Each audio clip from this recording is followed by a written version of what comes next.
All right, ladies and gentlemen, you are Locked On Falcons. I'm your host, Aaron Freeman. Later in today's episode, we'll be joined by Thor Nystrom of NBC Sports Edge. He's going to provide his insight into why Drake London was the top wide receiver in this year's draft. We'll be sort of revisiting my thoughts on Drake London earlier this week in my scouting report and whether I was too low on him. But we'll start off by talking about and reacting to Arthur Smith saying this team is definitely not tanking. And I have some questions about that, and we'll get into that on today's Locked On Falcons.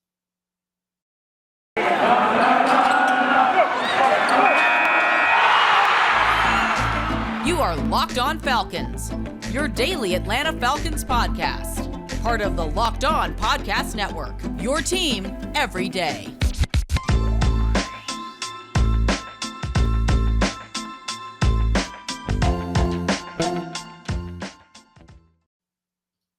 So, guys, you know me. I'm Aaron Freeman. Been covering the Falcons for many years, formerly at FalcFans.com, RIP. Still going strong on Twitter at FalcFans, and of course, the host of this preeminent Locked On Falcons podcast, your daily Atlanta Falcons podcast, part of the Locked On Sports Atlanta podcast family. And of course, we thank everyone that makes Locked On Falcons their first listen each and every day. Of course, like all Locked On Sports Atlanta podcasts, you can find Locked On Falcons free and available on a variety of podcast platforms Monday through Friday, whether it's Apple, Odyssey, Google, Spotify. And of course, you can also find us on YouTube. That if you subscribe to Locked On Falcons, you will get the video version of the podcast the night before the audio drops. So today's episode, we'll be talking a little bit more about Drake London. Got some feedback from folks that said I was too low on Drake London. We'll kind of revisit that and recontextualize some things. We'll be joined later in the episode to talk a little bit more about Drake London in Thor Nystrom of NBC Sports Edge, who had Drake London as his top wide receiver and sort of why he thought highly of him. But we'll start out today's episode talking about Arthur Smith's interview with Jeff Schultz at The Athletic and the idea that the Falcons aren't tanking. And it's funny because on Tuesday, I kind of tweeted semi-tongue-in-cheek. My tweet read that until the Falcons add a legit defensive lineman, the conspiracy part of my brain will continue to believe that they're secretly tanking this year. And then, of course, Wednesday morning, Jeff Schultz publishes the interview he had with Arthur Smith saying that the team is not tanking. And so I feel like my timing, of course, is impeccable. And of course, Arthur Smith was reacting to what I tweeted. Of course, I'm so egotistical to believe that. But even though I was being somewhat sarcastic with that tweet, there is a kernel of truth to that because I do feel like the Falcons did not really address their run defense effectively this offseason. And I'm kind of hoping that they do wind up doing that. Maybe Ryan Pace can, give Akeem Hicks or Eddie Goldman a call between now and the start of the season. Maybe the Falcons can pursue someone like a Larry Ogunjobi or any number of players that I think can beef up that area, particularly if the goal is to be competitive this year, because I hear what Arthur Smith says and I get it. I don't have any problem with him saying the team is not tanking. I've said many of the same things that he said in that interview to other Falcon fans in the past that insisted the team should tank and it's a worthwhile strategy. And, it's not really, you can certainly make the case as a worthwhile strategy, but it's not really a realistic strategy in the NFL like it is in, say, the NBA, where it truly is a worthwhile strategy.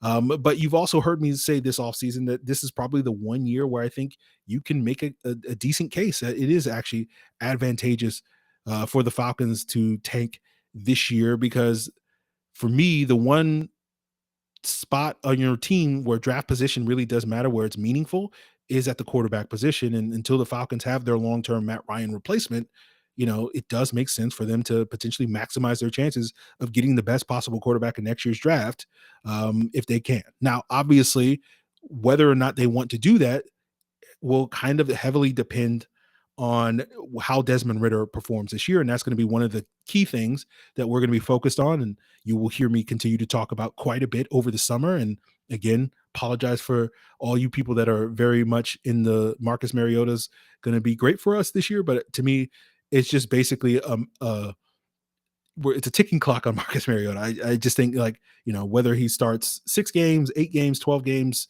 15 games, whatever the case may be, I just think eventually the Falcons are going to have to move on from that, and we'll see about that. But, I don't have a problem with this idea of the Falcons not trying to tank or whatever the case may be. But I just kind of look at it and I'm like, you can kind of have your cake and eat it too. Like you can say like we're really trying hard to be competitive, but we're also kind of tanking because you can. This season to me sets up perfectly for you to basically throw Marcus Mariota to the wolves for the first like 7 games of the season, and watch those wolves tear him apart, tear apart his carcass, and get get the itis on eating Marcus Mariota's carcass, and then that 6-game span from like weeks 8 to 13, where you have a soft part of your schedule you can kind of throw Desmond Ridder out there, and because the Wolves are kind of on full bellies, they're not going to be as willing to go after him. And then that you can use that 6-game sample, particularly where I expect the Falcons to be a lot more competitive, to build towards the future and say, hey, yeah, we're doing good things. And look, Desmond Ridder was halfway decent. And then you ultimately get that top 5 pick, that 4th overall selection. You take Jalen Carter out of Georgia or whatever the case may be, and you can sit there and feel good about yourself that you weren't tanking, but at the same time you were kind of like, we're not going to really put our best foot forward, because I just don't think the Falcons can truly do that if they're not significantly better in the trenches. And I don't think they've made significant improvements in the trenches. I think they got better at edge rusher. I think their depth is probably better on the offensive line, but I don't think that's going to really move the needle against the opponents that the Falcons are facing. Because part of my disagreement with fans and media is like, and Jeff kind of mentioned this in his article talking about how good the coaching was because the Falcons were able to win 7 games with a bad roster. And I look at, this year's roster and I think it's going to be bad, but like maybe not as bad, but still probably bad. And I think when you look at the Falcons' wins and losses last year, to me, there is a direct correlation, a direct correspondence, basically 1-to-1. It's 1 to 0.99, right? When it comes to how competitive the Falcons looked versus who the opposing team's quarterback was. And the Falcons won and looked very competitive when they faced Trevor Siemian and Tim Boyle and Zach Wilson, etc. And when you look at this year's schedule, you don't see that many quarterbacks like that. Now, that week 8 to 13 stretch, you're going to see that's going to be the part of the season where you get some of the weaker quarterbacks: Justin Fields, Mitchell Trubisky, Carson Wentz, Sam Darnold, or whoever winds up being Matt Corral in Carolina, or whatever the case may be. And so that's going to be the opportunity for you to basically repeat what you did a year ago. And we'll sit here and we'll say, hey, man, we're doing good things. And that's kind of the point I'm trying to make, where you can have your cake and eat it too. Like, we're not tanking, but at the same time, like, we're not really trying to do our best, because if you were trying to do your best, like I think you would have tried to address the trenches a little bit more to deal with the pitfalls that you're going to fall into this year. So, Arthur Smith can say, yeah, we're not tanking, wink, and I'm going to sit here and go like, yeah, Arthur, I know what you're saying, right? Yeah, you're not tanking. So look, I'm sure this is going to cause a firestorm in the comments or whatever the case may be. Like, whether we're tanking or not, it doesn't really matter. But I kind of sit here, and whether you call this negativity or whatever the case may be, when fans sit here and insist to me, like, to me, the season is the fantasy that fans have created over the last several weeks and months is that like this team is going to be much more competitive than they were last year. And I'm just like, look, Marcus Mariota is not going to allow you to go out and beat the Matt Staffords and the Joe Burrows and the Tom Brady's. Like, you're not going to go toe to toe with those teams for 4 quarters. Unlike last year, maybe you're more competitive. Like, against those teams, you were competitive for 1 quarter last year. The goal is to be more competitive against those teams for like 2 quarters this year. But you're going to stink for the first half of the season. Then you're going to have that 6-game stretch where Desmond Ridder cooks. Then you're probably going to be bad when you face better teams in that last 4-game stretch of the season. And like, that's kind of how the season is going to go. And so like, my beef and my conflict with fans is like when they sit here and try to pretend otherwise. Like, I'm fine with that, guys. Let me make it clear. Like, I'm fine if that's how this season is going to go. And we can talk about optimism and hopes and dreams and all these various things in 2023 and beyond, when we have when we have Jalen Carter, when we have promising young Desmond Ridder, and we have $60-75 million in cap space to spend to plug up some of these trench problems and these holes elsewhere on the roster. I'm all well and good, but don't sit here and try to sit me and tell me this team is going to be good in 2022. I'm sitting here going like, come on, really? That, like, you're really convinced that that's going to be the case? Like, come on, man. So if that comes off as too negative, I apologize. And if I came off as too negative in my Drake London scouting report, as we're going to talk about coming up, I apologize for that. Some people said I was too low on him. We'll revisit that, and whether or not I was too low on him, maybe I can recontextualize some of the things I was saying to defend my assessment of Drake London as we continue today's Locked On Falcons podcast. But before we get there, guys, let me tell you about the Locked On Sports Atlanta podcast feed, where you get 3 different shows: A to Z with Mark Zinno, Hitting Hard with John Chuckery, and ATL Day Ones with Jarvis Davis and Tanitra Batiste. 4 different perspectives, 4 different personalities, 3 different shows on all things Atlanta, all things Georgia, all things national headline making stuff. So check out and subscribe to Locked On Sports Atlanta on your preferred podcast feed, whether that's Apple, Odyssey, Google, Spotify, or on YouTube.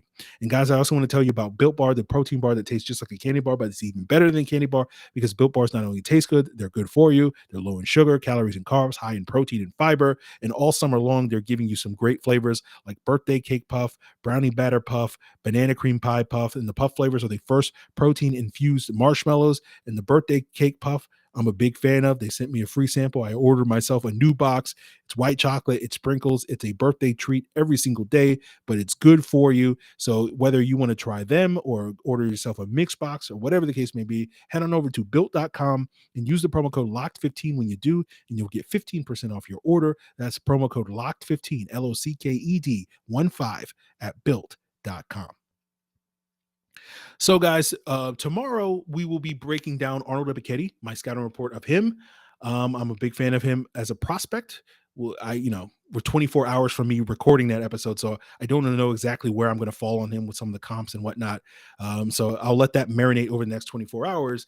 But it's prompted me to kind of revisit my Drake London scouting report, because a lot of the feedback, particularly on YouTube, that I got, that I was too low or too negative when it came to Drake London. And I was a little baffled by that, because I felt like I gave a fair and balanced, pros and cons of Drake London's game, and ultimately was generally favorable with him. But maybe there was a couple of things that I said that maybe people took out of context, or I just didn't do a good enough job of explaining why I do like Drake London as a prospect, but I don't necessarily see him as a perfect prospect, and so the idea that I was too low on a guy that I compared to Michael Thomas, who some people thought 2 years ago was the best wide receiver in the league, and most people generally agree is one of the top 5 to 10 wide receivers in the league, didn't make a ton of sense. But maybe people, some people maybe question my floor comp for him.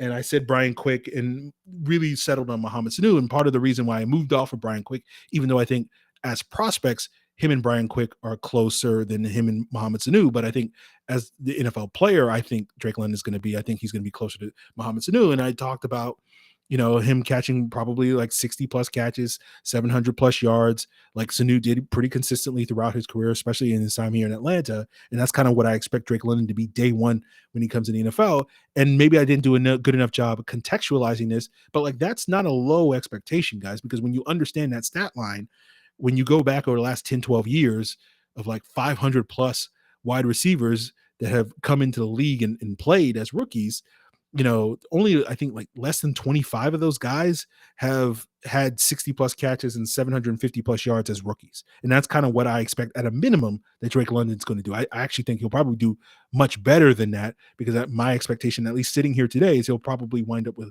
something closer to like 120 targets than necessarily the 80, 90 targets that Sanu was getting on a regular basis. So he'll probably wind up putting up more production than 60 plus catches and 700 plus yards, based off of how often he'll get utilized in the offense. But that's, that Sanu level production is like 95th percentile is the point I'm trying to make. And so the idea that by comparing him to Sanu and saying that that's like kind of the minimum he'll be coming into the league, I think some people perceive that as me being low. And, I need to maybe do a better job contextualizing that to show you that that's not me being low on him. Now, I think maybe another thing that people glommed onto that they didn't love was me basically saying that I didn't think he was necessarily worth a top 10 pick. And that's just a philosophical point of mine, that I think if you're going to be a top 10 pick, I think you need to be, at least at wide receiver, you need to be all world. And that was something that I talked about pre-draft, where I'm not sure very many of the players taken at the top of this year's draft would have been top 10 picks in previous year's draft. I look at Drake London specifically, and to me, he profiles very similarly to his old teammate at USC and Michael Pittman, who was the 34th overall in that 2020 draft class. And so when I look at Drake London, I project him and I evaluate him as a late first round sort of talent, and in that regard. And like, maybe some people, that when I say those things, maybe it rubs people somewhat the wrong way, but ultimately, where I value Drake London as a prospect, there's the prospect and there's the player. The prospect is, which boxes do you check as a college player to lead you to get drafted at a certain point. But ultimately, once you get drafted, it's about how the player you are. And the thing I've learned over 20 years of evaluating college players and have learned with an endless number of misses over that 20-year period is that, your success in the league is not just solely dependent on how good a prospect you were. It's about, if you go to the right team, the right scheme, and all these various things, right? And like, I think now that's really the conversation. And that was kind of, I think, what I was trying to express with talking about Drake London, where I think like if you utilize him in a certain way, similar to Michael Thomas, Pittman is another good example that I could have raised on the episode, and how the Colts utilize him as more of a possession guy. I think has the chance to reach his full potential in the league. But maybe other people disagree, and maybe I didn't do a good enough job of explaining that. And we'll see if Thor Nystrom does a better job of explaining that as he joins the show as we wrap up today's episode. He'll give his thoughts on why Drake London is wide receiver 1 on his draft board, and why he thought, it was well worth the Falcons pick at that point in time. And we'll continue today's episode talking with Thor about what his thoughts are on Drake London. But before we get there, guys, I want to tell you about betonline.net, the number one source for all your sports betting needs and info. Whether you're looking for podcasts or the latest odds, contests, or player props, BetOnline has it all. And whether you want to bet on baseball, NBA playoffs, boxing, UFC, golf, NHL playoffs, esports, your favorite Vegas casino games, the USFL, NFL win totals, NFL MVPs, Marcus Mariota being the comeback player of the year, whatever you want, BetOnline has it all. So head on over to betonline.net to learn more about the trends in action. BetOnline, where the game starts. All right, ladies and gentlemen, you are Locked On Falcons, and I am joined by another illustrious guest. This is Thor Nystrom, the senior content creator for NBC Sports Edge, and he's going to be here with us talking about some of the Falcons draft picks, particularly on the offensive side of the ball, sharing his thoughts on Drake London, Desmond Ridder, and Tyler Algier, and what they bring to the table for the Atlanta Falcons this year and in the future. Thor, welcome to the show. It's good to be here. Thanks for having me, Aaron. So let's talk a little bit about Drake London, who was the top wide receiver, I believe, that you had in your wide receiver rankings. Is that true? He sure was. Yep. And what was it exactly that you saw in him that made him wide receiver 1? He can do whatever you dang need him to. I like when during the draft class or during the draft process, a lot of the stuff you would talk about him with, it's the ball skills and the contested stuff. And he certainly has that in spades. It's essentially impossible it was impossible for collegiate corners one-on-one downfield against him. You have to keep a safety back on the other side of Drake London's going deep because he's so good at that. He's 6'4" or whatever, but he's got his wingspan's over 6'6", it's like 6'7". So, he gets up and he can get off the ground too. But the other stuff, I feel like people weren't talking as much about his game because that part of his game is so special. It might be the best guy in the past 5 years, in terms of that. But the other stuff he's really good at too. For instance, the short game, the screen game. You can have the quarterback just turn to his left, flick it to him, have a couple, guys out in front of him blocking. I think he had 2.5 catches per game last year that were, glorified screens or whatever, where then he would get you the yak yardage because he is really difficult to tackle, after the catch as well. So you can get him doing the short stuff. You certainly have the long game utility, and that's going to be super fun to watch next to Kyle Pitts. Because, in terms of tight ends, Kyle Pitts is the best I've ever seen downfield, with that, at least coming out, in college, whatever. So those guys are going to be really fun. And I think the fit is really good. And I like what the Falcons were doing there. Now, when you talk about the fit, do you sort of envision Drake London being that sort of big-time X-wide receiver that we've seen Arthur Smith's offense utilize with A.J. Brown in the past in Tennessee, and obviously the Falcons having a similar Kyle Shanahan-derived offense with Julio Jones? Do you think Drake London can kind of live up to the billing and be that type of playmaker in this Falcons offense moving forward? I do, yeah. And the other thing is, Yes, he can do that. But the other thing he provides you with, and this probably wasn't discussed as much as well, that you can move him around. He is extremely versatile. You can play him in the slot if you like. You can certainly play him on either side out wide. Kyle Pitts, of course, he's versatile too. So I like just having those two guys. It's going to be an absolute headache for defense every single play, because they're going to come out, okay, Kyle's over there, London's over there.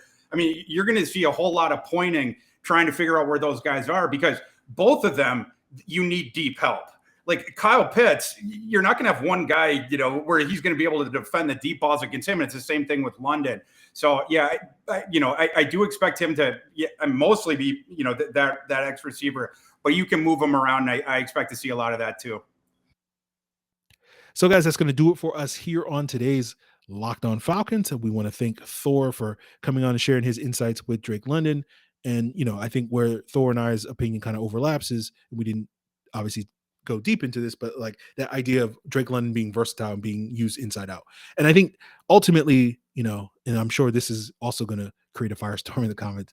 Ultimately, I think where Drake London succeeds, and my number one question with this coaching staff is, are they good enough at maximizing talent? And I know that's a polarizing, inflammatory take, because I've seen so many people over the last couple of weeks insist that this coaching staff is great at maximizing talent, because look what they did with Kyle Pitts. Look what they did in Cordero Patterson. Now, I've spent time explaining why I don't think that opinion is as good taken at face value. I'm not going to spend the rest of today's episode breaking that down. So I apologize. I'm sure people will we can get into that later this summer. But we'll just sort of see if this, I think ultimately my concern with Drake London is, what I'm getting at is, if Arthur Smith is basically be AJ Brown, again, as Thor intimated, I think he can do that stuff, but I don't know if that's going to be the way that he's going to be maximized in the league. And so I'm curious to see how Arthur Smith, kind of adapts things. Now, maybe I wind up being wrong, and Drake London just basically is the embodiment of AJ Brown, 2.0, who's the embodiment of Julio 2.0, or whatever the case may be, if you want to go there. So we'll see.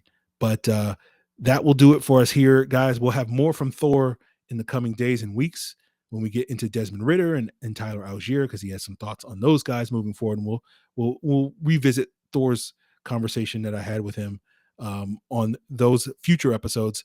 But if you want to provide your feedback and tell me why I'm wrong, why I'm too negative, why this team is not tanking, all these various things, by all means, you can do so on Twitter or Facebook at Locked On Falcons.